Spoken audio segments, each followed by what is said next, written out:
Hi, I'm Dorian Bencoil with Teaming Media on behalf of the IAB at the IAB Networks and Exchanges Conference.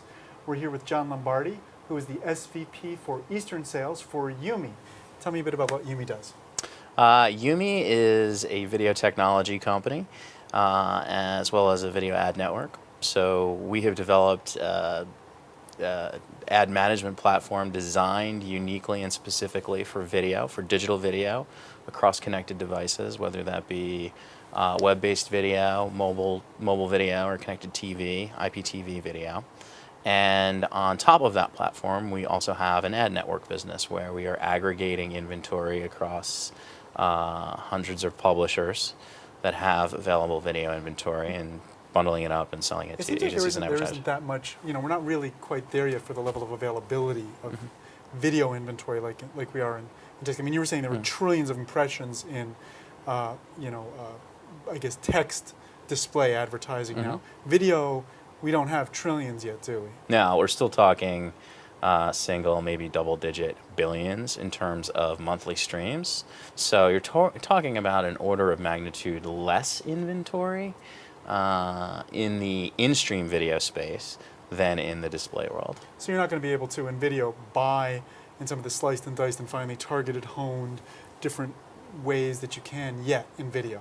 Yeah, I just don't think that there is enough supply in the market to enable a lot of what you're seeing happen in the display space today. That's not to say it won't happen over time. No. I think as more and more video is consumed on digital devices, that becomes a reality in terms of the ability to really leverage the targeting and real-time decisioning that digital presents. And we're starting to get into that Really? already with video to an extent. Give me an example. Well, so an advertiser just wants to reach adults 18 to 49, and they just want that audience.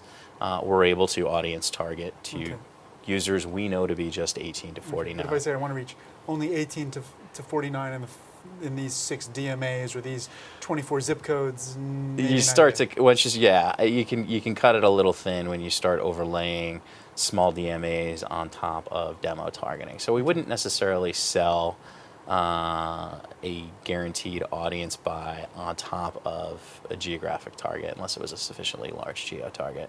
We're just not seeing the available inventory, to your point, to really make that scale or make the buy sizable enough for it to be interesting for an advertiser. But you were saying you do see performance, and for sake of clarity for the audience, tell me how you define performance, because performance means different things to different people. Sure. So, the unique thing about video is it's sight, sound, and motion. It's visceral. It's emotive. It can tell a story.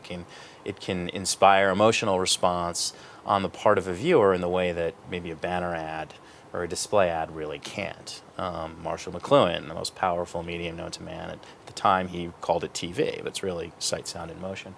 So just about by any measure, I would argue that by virtue of the creative itself, you're going to see better performance with video than you would with just a regular banner ad. And when I say performance, primarily most of our advertisers are looking at brand metrics. They're awareness campaigns. They're not necessarily DR campaigns, although we have had success. When you say DR campaigns, you're talking about basically click-through. Click-through, certainly. Driving direct purchase. Yeah, like some sort of back-end metric, like cost per lead or cost per sale, or some activity on the back end. Right. But we do actually see pretty strong performance on some of those metrics as well against video. You were talking to me about the conference, and you thought the conference in some ways could have focused differently. You feel like it's focusing one way, and it really maybe could focus in a different way. Well, I don't know that the conference could focus differently, but what's really striking to me is, so much of this conference is very display-centric.